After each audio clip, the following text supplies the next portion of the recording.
నమస్తే, welcome to Mega 9. This is Tejaswi. ముందుగా headlines. వీర జవాన్ మురళి పార్థివ దేహానికి పవన్, లోకేష్ నివాళులు. ఏపీ ప్రభుత్వం తరపున 25 లక్షల ఆర్థిక సాయం, 25 లక్షల వ్యక్తిగత సాయం ప్రకటించిన పవన్. సీతారామ ప్రాజెక్టుపై కాంగ్రెస్ ది దుష్ప్రచారం, ఉత్తమ అవగాహన లేకుండా మాట్లాడుతున్నారన్న హరీష్. తెలంగాణలో ఈ సెట్ ఫలితాలు విడుదల. మన్యం జిల్లాకు చెందిన భరత్ చంద్రకు ఫస్ట్ ర్యాంక్.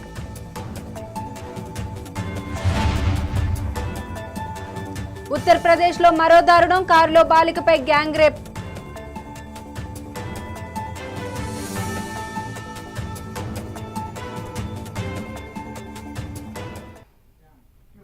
ఇక డీటెయిల్స్లోకి వెళ్తే, పాక్ కాల్పుల్లో వీరమరణం పొందిన జవాన్ మురళీ నాయక్ కుటుంబానికి AP deputy CM Pawan Kalyan అండగా నిలిచారు.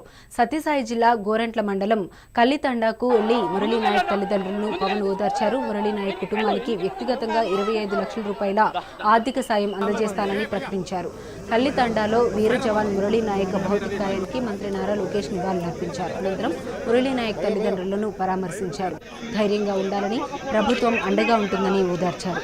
మురళీ నాయక్ కుటుంబానికి రాష్ట్ర ప్రభుత్వం తరపున 50 లక్షల రూపాయల పరిహారం ఇవ్వనున్నట్లు ప్రకటించారు. అలాగే 5 ఎకరాల పొలంతో పాటు ఇల్లు నిర్మించుకునేందుకు 300 గజాల ఇంటి స్థలం కేటాయించనున్నట్లు తెలిపారు.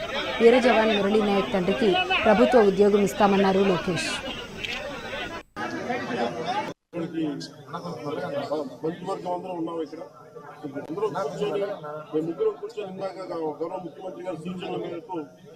ఇందాక సోదరులు మన లోకేష్ గారు చెప్పినట్టుగా దాదాపు 50 లక్షలు ఎక్స్గ్రేషియాన్ని ప్రకటిస్తూ ఉన్నారు. అలాగే ఒక 5 ఎకరాల పొలం అని కూడా తెలియజేశారు. అలాగే 300 గజాలు ఇంటి స్థలం అని కూడా అనౌన్స్ చేశారు. అలాగే ప్రభుత్వంలో వాళ్ళకి ఎవరికైనా సరే, వాళ్ళ నాన్నగారికి కానీ ఎవరికి కానీ ప్రభుత్వ ఉద్యోగం కూడా ఖచ్చితంగా ఇవ్వాలనేది క్యాబినెట్లో ముందు పెట్టి నిర్ణయం తీసుకుంటాం. ఇవన్నీ కాకుండా నేను అదనంగా వ్యక్తిగతంగా నేను కూర్చోబెట్టి ప్రస్తుతం వరకు 25 లక్షల రూపాయలు మన కుటుంబానికి నా వ్యక్తిగతంగా నేను సాయం చేస్తాను. భారతదేశం పైన రాత్రికి రాత్రి మిసైళ్లు కానివ్వండి, డ్రోన్లు పంపించి మన కీలకమైన ఇన్స్టాలేషన్స్ పైన అటాక్ చేయాలన్న ఆలోచనలు ఉన్నప్పుడు మన జవాన్లు దేశానికి నిలబడి మేము నిలబడతాం, మేము పోరాడతాం, దేశాన్ని మేము కాపాడతాం చెప్తాం జరిగింది. కుటుంబాలకి దూరంగా, తల్లిదండ్రులకి దూరంగా వాళ్ళు అక్కడ ఉండి దేశం కోసం అహర్నిశలు నిలబడుతున్న వ్యక్తులు. ఈరోజు జవాన్లు అక్కడ నిలబడారు కనుకనే, పోరాడుతున్నారు కనుకనే భారతీయులు, ఆంధ్రులు మనం ఇక్కడ హాయిగా బతికే పరిస్థితి. దాంట్లో మొన్న జరిగిన దాడిలో మన నాయక్ చనిపోతాం జరిగింది. ఆ కుటుంబానికి ప్రభుత్వం నుంచి ఆర్థిక సాయం కింద 50 లక్షల రూపాయలు, దాంతోపాటు 5 ఎకరాల భూమి, ఇల్లు కట్టుకునేదానికి 300 గజాలు ప్రభుత్వం అందజేస్తాం జరుగుతుంది. అంతేకాకుండా కుటుంబాల కోరిక మేరకు కుటుంబంలో ఎవరికైనా ఉద్యోగం ఇస్తే, ప్రభుత్వ ఉద్యోగం ఇస్తే బాగుంటుందని అడిగారు. కుటుంబంలో అంటే బిడ్డలు ఎవరు లేరు, ఒకే బిడ్డ కనుక తండ్రికి ప్రభుత్వ ఉద్యోగం ఇవ్వాలనేది కూటమి ప్రభుత్వం. తెలంగాణలో ఈ సెట్ ఫలితాలు విడుదలయ్యాయి. ముఖ్యమంత్రి రేవంత్ రెడ్డి ఫలితాలను విడుదల చేశారు. ఈ పరీక్షలను రాష్ట్ర వ్యాప్తంగా జవహర్లాల్ నెహ్రూ టెక్నాలజికల్ యూనివర్సిటీ హైదరాబాద్ ఆధ్వర్యంలో Telangana council of higher education తరపున నిర్వహించారు. ఇంజనీరింగ్ విభాగంలో మొదటి 10 ర్యాంకులు బాలురికి దక్కాయి. మన్యం జిల్లా కొమరాడకు చెందిన భరత్ చంద్రకు తొలి ర్యాంకు వచ్చింది. మేడారంకు భక్తుల తాకిడి పెరిగింది. ఆదివారం సెలవు దినం కావడంతో భక్తులు పెద్ద ఎత్తున చేరుకుని వనదేవతల దర్శనం చేసుకుంటున్నారు. నిలువెత్తు బంగారం నైవేద్యంగా సమర్పించి అమ్మవారికి మొక్కులు చెల్లించుకుంటున్నారు. 2 ఏళ్లకోసారి వచ్చే జాతరలో రద్దీ దృష్ట్యా ఇప్పుడు అమ్మవార్ల దర్శనం కోసం వచ్చామని భక్తులు అంటున్నారు. మేడారంలో భక్తుల రద్దీకి సంబంధించిన మరిన్ని వివరాలు మా వరంగల్ ప్రతినిధి రాము అందిస్తారు. మేడారంలో భక్తుల రద్దీ పెరిగింది. ఆదివారం సెలవు దినం కావడంతో వనదేవతను దర్శించుకోవడానికి ఇక్కడికి పెద్ద ఎత్తున భక్తులు పోటెత్తిన పరిస్థితి. ఇప్పటికే నిలువెత్తు బెల్లంతో పాటు వాళ్ళు పూర్తిగా వాళ్ళ మొక్కులు చెల్లించుకున్న పరిస్థితి. ప్రస్తుతం మనం సారలక్క గద్దె దగ్గర ఉన్నాం. ఇక్కడ భక్తులు పెద్ద స్థాయిలో ఇక్కడ చేరుకొని వాళ్ళ మొక్కులను చెల్లించుకుంటున్నారు. ముఖ్యంగా 2 ఏళ్లకోసారి వచ్చే జాతరతో పాటు సెలవు దినాల్లో కూడా, ఆదివారాల్లో కూడా ఇక్కడ పెద్ద ఎత్తున భక్తులు చేరుకొని వాళ్ళ మొక్కులు చెల్లించుకున్న పరిస్థితి. ప్రస్తుతం మనతో పాటు కొంతమంది భక్తులు ఉన్నారు, వాళ్ళతో మాట్లాడించే ప్రయత్నం. క్లియర్గా 2 ఏళ్లకోసారి జాతర వస్తుంటుంది. మీరు ఇక్కడ ఫస్ట్ టైం వచ్చి అంటుంది, ఎట్లా ఉందండి మీ ఫీలింగ్? చాలా హ్యాపీగా ఉందండి. తర్వాత మళ్ళీ అంటే 2 ఇయర్స్కి ఒకసారి జాతర జరుగుతుందని తెలుసు, కానీ కాకపోతే అట్టప్పుడు కూడా ఇంత హెవీగా మంది ఉండడం చాలా సంతోషకరంగా ఉంది, మస్తు హ్యాపీగా ఉంది. మీరు ఎలాంటి మొక్కులు చెల్లించారని పూర్తిగా అమ్మవారికి? మీరు అమ్మవారికి ఎలాంటి మొక్కులు చెల్లించారు? ఎలాంటి మొక్కులు? మా పిల్లలు పుట్టెంటికలు తీసేది ఉండదండి, అందుకే తీయడానికి వచ్చినాం. చాలా సంతోషంగా ఉందండి వచ్చినందుకు. కాకపోతే ఏంది అంటే ఇది మన ఆసియా ఖండంలోనే అతిపెద్ద గిరిజన జాతర కాబట్టి నేనేమనుకున్నా అంటే ఇప్పుడు ఇది అడవిలో ఉంటుంది కావచ్చు, కొత్తగా వెళ్తున్నాం ఎట్లుంటుందో ఏమో భయంగా మనమే ఉంటాం కావచ్చు అనుకున్నా, కానీ ఇక్కడికి వచ్చేసి చూసేసరికి ఏంది చాలా మంది ఉన్నారు. అంటే జాతర అప్పుడు ఇంకెంత మంది ఉంటారో తెలియదు, కానీ ఇప్పుడు కూడా బాగానే మంది ఉన్నారు, చాలా సంతోషంగా ఉంది. జాతర అప్పుడు ఇప్పుడే ఇంతమంది ఉంటే జాతర అప్పుడు ఇంకెంత మంది ఉంటారని చెప్పేసి వీళ్ళు ఒక రకమైన ఆశ్చర్యం వ్యక్తం చేసిన పరిస్థితి. మొదటిసారిగా దర్శనం చేసుకుంటాం కాబట్టి మాకు కూడా చాలా సంతోషంగా ఉందని చెప్తున్న పరిస్థితి. రావడం ఇదే మొదటిసారి, కానీ ఇక్కడ కొన్ని సౌకర్యాలు ఇంకా కలిగజేస్తే ఇంకా మంది రావడం జరుగుతుంది. ఇప్పుడు కొన్ని లాటిన్స్ ఇట్లాంటి భక్తులకు సౌకర్యాలు తగినంత ప్రభుత్వం కూడా కృషి చేయాలి. ఎలా ఉంది 2 ఏళ్ళకి ఒకసారి జాతర జరుగుతుంది, మీరు ఇప్పుడు ఆదివారం సెలవు దినం వచ్చారు, ఎలా ఉందండి? చాలా బాగుందండి, బాగుందండి. మాది భద్రాద్రి కొత్తగూడెం డిస్టిక్ ఇల్లెందు మండలం వీరాపురం గ్రామం నుంచి వచ్చామండి. మరి ఎత్తున ఇక్కడ పిల్ల పాపలతో వచ్చి దర్శనం చేసుకునే పరిస్థితి. చెప్పండి మేడం, మీరు ఏ ఊరు నుంచి వచ్చారు? దర్శనం అయిందా మీకు? చిన్నపేట నుంచి వచ్చాను, అయ్యింది దర్శనం అయింది. అంటే రెగ్యులర్గా జాతర జరుగుతుంది 2 ఏళ్ళకి ఒకసారి, మీరు ఇవాళ సండే గంట వచ్చారా? అప్పుడు వీలు కాక ఇప్పుడు వచ్చారా? వీలు కాక వచ్చాము ఇప్పుడు, అప్పుడు వీలు కాక ఇప్పుడు వచ్చాము. అమ్మ ఇప్పుడు దర్శనం చేసుకున్నారు, ఎలా ఉంది మీకు ఇక్కడ? బాగుందండి. దర్శనం చేసుకున్నా అమ్మ, ఎట్లా ఉంది ఇక్కడ? బాగానే ఉంది. ఫారెస్ట్ ఎలా ఉంది ఇక్కడ? ఫారెస్ట్ మంచిగా ఎంజాయ్ చేస్తారా? అంటే ప్రతి సంవత్సరం 2 సంవత్సరాలకు వచ్చే జాతరలో అప్పుడు చాలా రద్దీగా ఉండడం వల్ల కొంతమంది దర్శనం వీలుగాక ఇప్పుడు కూడా సెలవు దినాల్లో ప్రత్యేకంగా వచ్చి దర్శనం చేసుకొని పూర్తి స్థాయిలో వాళ్ళ మొక్కులు చెల్లించుకునే పరిస్థితి ఉంది. అంతేకాకుండా కొన్ని తాత్కాలిక ఏర్పాట్లు చేసి కొంతమంది అధికారులు కొంచెం ఇబ్బందికరంగా ఉంది, శాశ్వత ఏర్పాట్లు చేసి కొంతమంది లేడీస్కి ఇబ్బందికరంగా ఉన్న మరుగుదొడ్లతో పాటు కొన్ని ముఖ్యమైన సౌకర్యాలు ఏర్పాటు చేసి ఇంకా బాగుంటుంది. భక్తులు కూడా తమ మనోభావాన్ని వ్యక్తం చేసిన పరిస్థితికి మరి భిక్షపత్తు రాము మేఘనంటి వరంగల్. అంబ పలుకు జగదంబ పలుకు అంటూ మేడారంలో ఎక్కడ చూసినా కోయదొరలే దర్శనమిస్తుంటారు. మేడారం అభయారణ్యంలో దొరికే మూలికలతో వైద్యం చేస్తూ అక్కడే జీవనం సాగిస్తుంటారు. 3 తరాలుగా అమ్మవారి సేవలో ప్రజలకు సేవ చేస్తున్నామని, కంప్యూటర్ యుగంలో కూడా జ్యోతిష్యం నమ్మేవాళ్ళు ఉన్నారు. కాగా రకరకాల వ్యాధులతో వచ్చేవారికి మూలికా వైద్యం చేస్తున్నామంటున్న కోయదొరతో మా ప్రతినిధి రాము ఫేస్ టు ఫేస్. అంబ పలుకు, జగదంబ పలుకు, కంచి కామాక్షి పలుకు, మధుర మీనాక్షి పలుకు అని చెప్పేసి మేడారంలో జాతరలో ఎక్కడ చూసినా కూడా కోయదరులు వాళ్ళ జ్యోతిష్యంతో పాటు మూలిక వైద్యం చేస్తుంటారు. ప్రస్తుతం మనం మేడారం జాతర ఉన్న ఒక కోయదర వద్ద ఉన్నాం. వారిని అడిగి అసలు ఇప్పుడు మూలిక వైద్యం ఏ విధంగా ఉంది, వాళ్ళు ఎలాంటి ట్రీట్మెంట్ ఇస్తుందో తెలుసుకునే ప్రయత్నం చేసి. దొర నమస్తే. ఇప్పుడు చాలామంది వివిధ సమస్యలతోటి మీ దగ్గరికి వస్తున్నారు. జాతర అప్పుడు పెద్ద ఎత్తున వస్తుంటారు, ఇప్పుడు కొంతమంది రద్దీ తక్కువ ఉంది.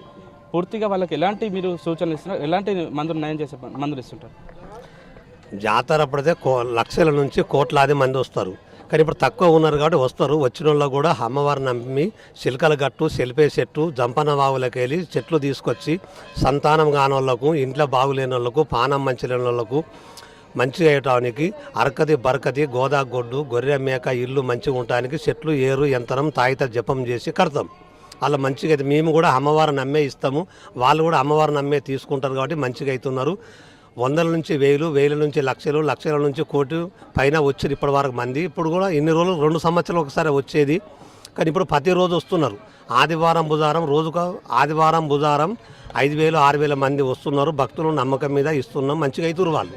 పూర్తిగా మీరు ఎలాంటి వ్యాధులకు సంబంధించి, ఎలాంటి దుష్టశక్తులకు సంబంధించి మీరు నిర్మూలిస్తారు? తాయెత్తులు గట్రా ఏమైనా ఇస్తుంటారా? మీరు ఇస్తుంటాం.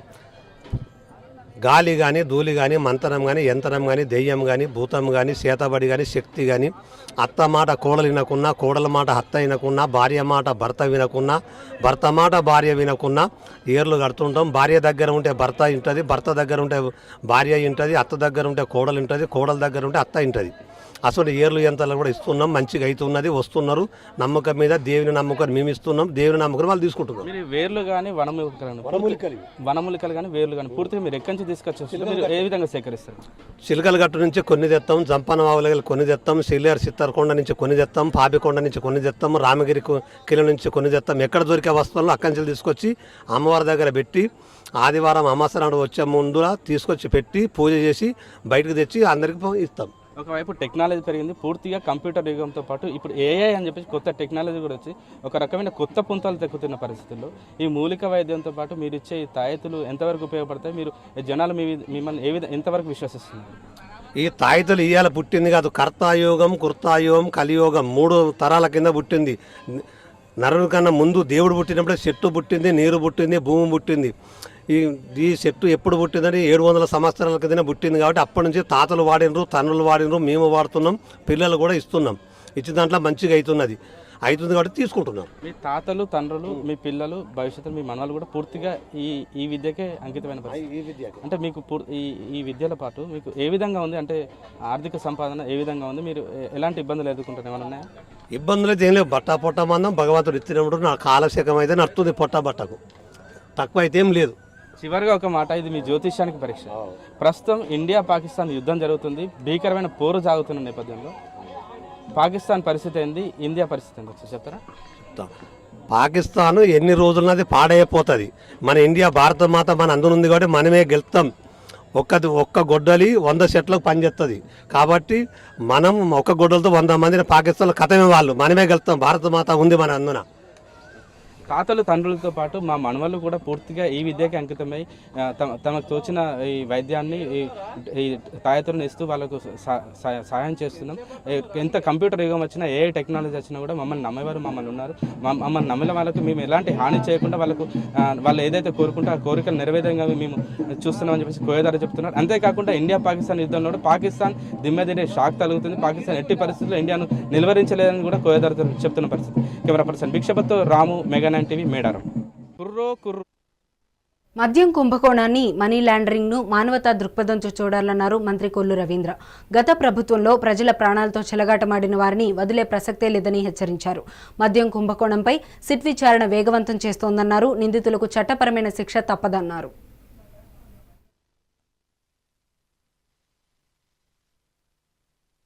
ఈరోజు చాలా శుభదినం, చిత్రా పౌర్ణమి. ఈరోజు ప్రతి సంవత్సరం తమిళనాడులో వన్నికుల క్షత్రియ మహాసభ జరుగుతుంది. గత 13 ఏళ్ళుగా మా మీద పెట్టిన కేసుల కారణంగా కేసుల కారణంగా ఈరోజు 13 ఏళ్ళుగా ఆగిపోయడం జరిగింది. ఈరోజు 1 కోటి మందితో మహాబలిపురం, చెన్నై టు మహాబలిపురం రోడ్లో 1 కోటి మందితో ఈరోజు మహాసభ నిర్వహించబోతున్నారు. మా వాళ్ళందరికీ వెన్నుదన్నుగా ధైర్యంగా నిలబడడానికి ఈ సభ సౌత్ ఇండియాలోనే, దక్షిణ భారతదేశంలో అందరికీ అండగా ఉంటుంది ఈ సభ. దానికోసం మమ్మల్ని ఆశీర్వదించడానికి ఈ సభకు ఇచ్చేయడానికి వచ్చిన రవీంద్ర గారికి, కొల్లు రవీంద్ర గారు, రాష్ట్ర మంత్రివర్యులు, వారికి మా యొక్క చిత్తూరు జిల్లా వన్యకుల క్షత్రియుల తరఫున, అలాగే తమిళనాడు వన్యకుల క్షత్రియుల అందరికి కూడా మేము వారికి కృతజ్ఞతలు తెలియజేస్తున్నాం. వారు రావడం మాకు అందరికి కూడా పెద్ద సపోర్ట్గా ఉంటుంది. ఇక్కడ కమ్యూనిటీ అంతా కూడా బలంగా ఆలోచించే అవకాశం ఉంటుంది. కాబట్టి మన వాళ్ళందరూ ఎక్కడున్నా కూడా మా వాళ్ళందరూ కూడా హ్యాపీగా ఉండి మేమందరం కూడా తెలుగుదేశం పార్టీని బలపరుస్తున్నాం. ఎందుకంటే లాస్ట్ టైం మేము ఆ పార్టీని చూసాం, వైఎస్ఆర్ పార్టీని. వన్యకుల క్షత్రియులు అందరూ కూడా ఏకతాటిపైన ఈరోజు మోపిదేవి గారు కూడా తెలుగుదేశానికి వచ్చేసారు, అలాగే రవీంద్ర గారు ఉన్నారు, అందరూ ఇక్కడే ఉన్నాం కాబట్టి, కొండబాబు గారు ఉన్నారు, నాయకర్ గారు ఉన్నారు, అందరూ కూడా ఇప్పుడు ఈ కూటమిని బలపరుస్తున్నాం. కాబట్టి మేము అందరం తెలుగుదేశాన్ని బలపరుస్తున్నాం. దానికి ఈరోజు చాలా పవిత్రమైనటువంటి దినము. చిత్రా పౌర్ణమి సందర్భంగా వన్యకుల క్షత్రియుల్లో చాలా పవిత్రమైన రోజుగా భావిస్తారు. ఈ సందర్భంలో మహాబలిపురం దగ్గర ఒక వన్యకుల క్షత్రియ యూత్ కాన్ఫరెన్స్ని నిర్వహించబడతా ఉంది.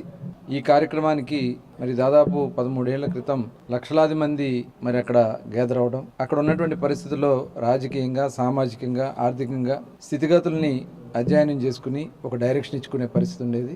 దాదాపు 13 సంవత్సరాలుగా ఆ కార్యక్రమం ఆగింది. తిరిగి మళ్ళీ ఈ సంవత్సరం ఈ చైత్ర పౌర్ణమి సందర్భంగా ఏర్పాటు చేశారు. దీనికి మరి మమ్మల్ని కూడా ఆహ్వానించడం చాలా శుభకరం. మనస్ఫూర్తిగా కమిటీ సభ్యులందరూ కూడా అభినందిస్తూ ఉన్నాను. వన్య అంటే అగ్ని. మొత్తం తీర ప్రాంతంలో కానీ, అటు తమిళనాడులో కానీ, ఆంధ్ర రాష్ట్రంలో కానీ, ఇటు చిత్తూరు జిల్లా పెద్ద ఎత్తున మరి ఉన్నటువంటి కమ్యూనిటీ వీళ్ళందరూ కూడా మరి ఈ కార్యక్రమం ద్వారా ఒక చైతన్యం తీసుకురావాలి. ఒకప్పుడు వారియర్స్గా మరి ఆ రోజున ఉన్నటువంటి దేశ పరిస్థితుల్లో ప్రముఖంగా ఉండి నడిచినటువంటి సందర్భం ఉంది. మాలిన కారణానుగుణంగా చాలా వెనుకబడితనం ఉంది. తమిళనాడులో రిజర్వేషన్లు సాధించుకుని కొంత రాజకీయంగా కూడా పురోగభివృద్ధి సాధిస్తూ ఉన్నారు. మంత్రి బీసీ నేత విడుదల రజనీ పట్ల చిలకలూరిపేట సీఐ సుబ్బనాయుడు అనుచితంగా ప్రవర్తించారంటూ టీటీడీ మాజీ చైర్మన్ వైసీపీ సీనియర్ నేత భూమన కరుణాకర్ రెడ్డి ఆరోపించారు. రాష్ట్రంలో మహిళలకు రక్షణ లేకుండా పోయిందని ఆగ్రహం వ్యక్తం చేశారు. విడుదల రజనీ పట్ల అమానవీయంగా ప్రవర్తించారంటూ భూమన సెల్ఫీ వీడియో విడుదల చేశారు. ఏపీలో రౌడీయిజం రాజ్యమేలుతోందని, కూటమి పాలన పట్ల ప్రజలు చీకొడుతున్నారని భూమన మండిపడ్డారు. మాజీ మంత్రి శ్రీమతి విడుదల రజనీ గారి మీద సిఐ సుబ్బారాయుడు గారు ప్రవర్తించినటువంటి తీరు చాలా అమానుషంగా ఉన్నది. ఇంత అమానవీయంగా ఓ పోలీసు అధికారి ప్రవర్తించటం వలన మహిళా లోకమంతా కూడా సిగ్గుతో తలదించుకునే రీతిలో ఆయన చేష్ట అందరినీ కూడా కలత చెందింపజేసింది. ఒక శాసనసభ్యురాలిగా, మంత్రిగా, మొత్తం ఆంధ్ర రాష్ట్రానికంతా కూడా సుపరిచితమైనటువంటి ఆవిడ మీద ఓ పోలీసు అధికారి అయ్యుండి చట్ట వ్యతిరేకంగా ఆవిడ సిఐ గారు ఏంటిది అని కనీసం అంటే ఓ 30-40 సార్లు అడుగుతూ ఉంటే ఆవిడకు సమాధానం కూడా చెప్పకుండా ఆయన ప్రవర్తన తెలుగుదేశం పార్టీ అధికార గర్వంతో ఏమైనా మేము చెప్పినా చేసినా జరుగుతుంది అని పై స్థాయిలో ఉన్నటువంటి రాజకీయ నాయకుల ఒత్తిడితో సుబ్బారాయుడు గారు ఈ రకంగా ప్రవర్తించడాన్ని మొత్తం అందరూ కూడా తీవ్రంగా ఖండిస్తున్నారు. నిన్న కూటమి ప్రభుత్వం రైతులను ఆదుకునే దేవుళ్లు మాదిరిగా పనిచేస్తోందని ప్రజలే చెబుతున్నారని మంత్రి నిమ్మల రామానాయుడు అన్నారు. ఈ సందర్భంగా పశ్చిమ గోదావరి జిల్లా యలమంచిలి మండలంలోని నిర్వహించిన పలు అభివృద్ధి కార్యక్రమాల్లో ఆయన ప్రారంభించారు. మేడపాడు నుంచి పోడూరు మండలం రావిగొప్ప గ్రామానికి 2.89 కోట్ల రూపాయల వ్యయంతో నిర్మించిన రహదారిని ప్రారంభించారు. అలాగే పలు చోట్ల కాలువగట్టపై రహదారుల నిర్మాణానికి మంత్రి నిమ్మల శంకుస్థాపనలు చేశారు.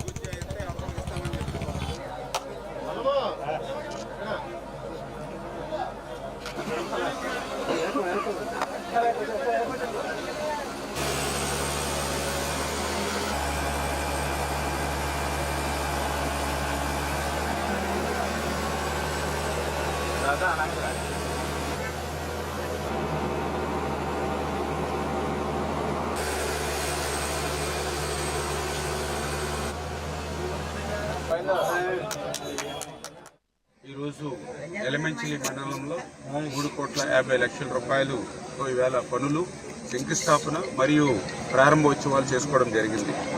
ఇప్పుడే మీరు చూశారు, అడవిపాలెం గ్రామంలో మైనర్ డ్రైన్ 21 లక్షల రూపాయలతో డీసిల్టింగ్.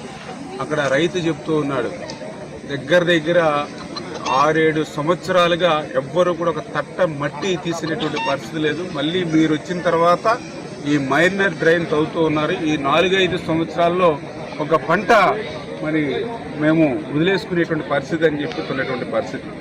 అదేవిధంగా ఏదైతే 10 లక్షల రూపాయలతోటి మన కాజ మేజర్ డ్రైన్కి సంబంధించి ఇప్పుడే మీరు చూశారు ఏ రకంగా ఆ యొక్క కాజ డ్రైన్లో మరి మట్టి ఏ రకంగా డిపాజిట్ అయిపోయిందో మీరే చూశారు. అంటే డ్రైన్లో కూడా ఒక దీవిలాగా అక్కడ ఏర్పడినటువంటి పరిస్థితి, చుక్క నీరు కూడా కిందకి వెళ్ళడానికి వీలు లేకుండా అక్కడ పెద్ద దీవి కింద మరి ఈరోజు మళ్ళీ ఆ యొక్క డీసిల్టింగ్ కాజ డ్రైన్లో ఈరోజు మళ్ళీ మనం చేస్తున్నటువంటి పరిస్థితి. అదేవిధంగా ఏదైతే నేరేడుమిల్లి గ్రామానికి సంబంధించి మరి ఈవేళ నెంబర్ 1 బ్రాంచ్ ఛానల్ మీద ఒక 26 లక్షల రూపాయలు, అదేవిధంగా ఇంకొక లెఫ్ట్ సైడ్ గ్రావెల్ రహదారి ఇంకొక 20 లక్షల రూపాయలు తోటి ఈవేళ గ్రావెల్ రోడ్లు వేస్తూ ఉన్నాం. ఈరోజు యలమంచిలి అందాల పోటీలు రద్దు చేయాలి అంటూ రోడ్డుపై ప్రగతిశీల మహిళా సంఘం ప్రెసిడెంట్ సంధ్య ధర్నా చేపట్టారు. దీంతో అక్కడ ఉద్రిక్త వాతావరణం నెలకొంది. ధర్నా చేస్తున్న మహిళలను పోలీసులు అరెస్ట్ చేశారు. దేశాల మధ్య యుద్ధం జరుగుతుంటే అందాల పోటీలు అవసరమా అంటూ ఆందోళనకు దిగారు. ఉత్తరప్రదేశ్లో దారుణం చోటు చేసుకుంది. ఉద్యోగం ఇప్పిస్తామని నమ్మించి ఓ యువతిని మరో బాలికను కారులో తీసుకెళ్లిన దుండగులు మార్గ మధ్యలో బాలికపై అత్యాచారానికి పాల్పడ్డారు. అడ్డుకున్న యువతిని కదులుతున్న కారులోంచి బయటకు తోసేశారు. దీంతో ఆ యువతి తీవ్ర గాయాల పాలై మరణించింది. ఈ దారుణ ఘటనలో 3 నిందితులను పోలీసులు అరెస్ట్ చేశారు. गत 7 मई को थाना खुर्जा नगर पर एक लड़की ने आकर सूचना दिया, जिसकी सूचना पर वहां पे तत्काल अभियोग पंजीकृत करके विवेचना आरंभ की गई, जिसमें अंकित था कि 6 तारीख को शाम को संदीप और अमित जो दोस्त थे इनके और इनकी सहेली के गाड़ी में बैठे और एक लड़का उसमें अमित का परिचित था जिसको ये नहीं जानते थे। वहीं सूरजपुर थाना क्षेत्र से एक जगह से बियर ली गई कुछ गाड़ी में और ये लोग खाने पीने के लिए घूमने के लिए निकले थे, लेकिन गाड़ी में नशे की हालत में कुछ कहासुनी हुई और थाना क्षेत्र जानी मेरठ में एक लड़की को धक्के से गाड़ी से नीचे उतार दिया गया. గుంటూరులో శుభం మూవీ టీం సందడి చేశారు. గుంటూరు అభిమానులు తనకెంతో ఇష్టమని హీరోయిన్ నిర్మాత సమంత అన్నారు. శుభం మూవీ ప్రమోషన్స్ లో భాగంగా గుంటూరులోని ఫోనిక్స్ మాల్కు సమంత మూవీ టీంతో హాజరయ్యారు. ప్రేక్షకులతో కలిసి మూవీ చూస్తూ సందడి చేశారు. తను నిర్మాతగా మారి తొలి చిత్రంతో విజయాన్ని సాధించడం చాలా ఆనందంగా ఉందన్నారు. శుభం మూవీ టీం మెగా 9 టీవీతో తమ ఆనందాన్ని వ్యక్తం చేశారు.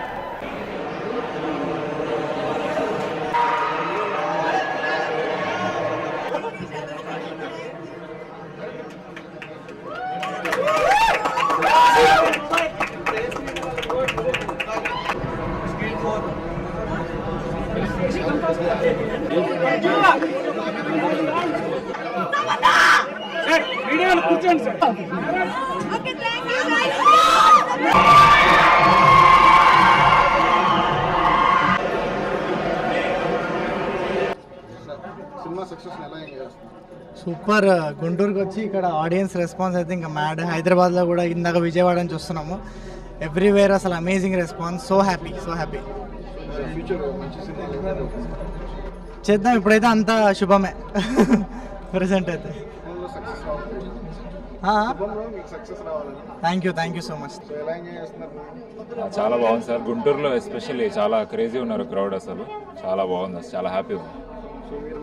మల్టీ టాలెంటెడ్ పర్సన్ ఎలాంటి డైరెక్షన్ వైపు లేకపోతే సంథింగ్ ఏదైనా బిగ్ సినిమాస్ ఏమైనా ప్లాన్ చేస్తున్నారు? నెక్స్ట్ డైరెక్షన్ ఉంటుంది. డైరెక్షన్ ఎలాంటి సినిమాస్ మేము ఎక్స్పెక్ట్ చేయొచ్చు మీ నుంచి? కామెడీ అండి. ఎందుకంటే మీరు కామెడీ టైమింగ్ చాలా బాగుంటుంది. మీ కొత్త సినిమాలు అట్లాంటి కామెడీ వస్తుంది సినిమా. పరిచయం చేస్తారా సినిమా ఇండస్ట్రీకి? ఈవీవి సత్యనారాయణ గారు కొత్తగా మళ్ళీ అంటున్నా, ట్రై చేద్దాం, అంత గొప్పగా ట్రై చేద్దాం, అదే ఆస్పిరేషన్. చాలా బాగుందండి, మెల్లగా పికప్ అవుతుంది. ఈరోజు ఇంకా నిన్నటికి పోలిస్తే చాలా పెరుగుతుంది.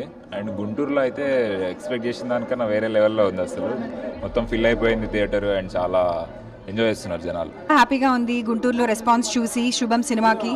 చాలా హ్యాపీగా ఉంది. ప్లీజ్ ఇంకా ఎక్కువ మందికి చెప్పండి. 3 6 స్టాలిన్ ప్రిన్సిపల్ లాగా ఎంతమంది కంటే అంతమందికి please spread the word. It's a great film. మీరు ఎవరికి చెప్తే వాళ్ళు మిమ్మల్ని మెచ్చుకుంటారే తప్ప, హ్యాపీగా ఫీల్ అవుతారే తప్ప, ఏంటి ఇలాంటి సినిమాని రికమెండ్ చేసామని అయితే అస్సలు అన్నారు. చాలా మంచి సినిమా. ప్లీజ్ అందరికీ చెప్పండి. Spread the word. Thank you so much. చాలా హ్యాపీగా అనిపిస్తుందండి. ఎందుకంటే మేము షూట్ చేసినప్పటి నుంచి కూడా చాలా ఆనెస్ట్గా, అంటే ఒక చిన్న సినిమా లాగా కాకుండా అందరం కొత్త వాళ్ళం ఉన్నా సరే చాలా ఆనెస్ట్గా చాలా లవ్తో తీసాము. అండ్ ఇప్పుడు ఇట్లా గుంటూరులో విజయవాడలో థియేటర్స్కి వచ్చి చూస్తుంటే వాళ్ళ రియాక్షన్ చూస్తుంటే చాలా హ్యాపీ అనిపిస్తుంది. సో సమంత మ్యామ్ కూడా ఈ సినిమా స్టార్ట్ చేసినప్పుడు డెఫినెట్గా ఇది ఇంత పెద్ద స్కేల్లో రీచ్ అవుతుంది అన్న థాట్తోనే స్టార్ట్ చేశారు. సో ఇప్పుడు అదంతా నిజమవడం చూస్తుంటే చాలా హ్యాపీగా ఉంది. ఇలానే ఇంకా చాలామంది వాళ్ళ ఫ్రెండ్స్కి వాళ్ళ ఫ్యామిలీస్కి చెప్పి సినిమాని ఇంకా స్ప్రెడ్ చేసి మా సినిమాని ఇంకా చాలా పెద్ద హిట్ చేస్తారని కోరుకుంటున్నాను. ఇట్స్ ఆల్ స్టార్టింగ్కే I feel like we all took a పెద్ద ఛాలెంజ్. ఫస్ట్ ప్రొడక్షన్కే మేము అందరం అసలు we all wanted to do big అనమాట. సో మేము కథకి దీనికి జస్టిస్ చేసామని మేము నమ్ముతున్నాము. అండ్ డైరెక్షన్ డిపార్ట్మెంట్ చాలా కష్టపడ్డారండి, అమేజింగ్ ఉండే. ఫస్ట్ నుంచి వాళ్ళ వల్లనే it's like this. So yeah, cost crew everybody చాలా కష్టపడ్డారు. And I'm very happy that ఇలాంటి మంచి రెస్పాన్స్ వస్తుంది. So thank you. నేను ఇప్పటి వరకు చూసిన నేను విజయవాడ వెళ్ళాను, హైదరాబాద్లో ఉండే ఇవన్నీ చూశాక అసలు గుంటూరు ఆడియన్స్ అసలు వేరే లెవెల్ ఉన్నారు. మొత్తం అసలు మ్యామ్ వస్తుందని చెప్పి మొత్తం మాల్ అంతా నిండిపోయింది. ఇవి ఇప్పటి వరకు ఉన్న అప్డేట్స్. మరిన్ని అప్డేట్స్ కోసం చూస్తూనే ఉండండి మెగా 9.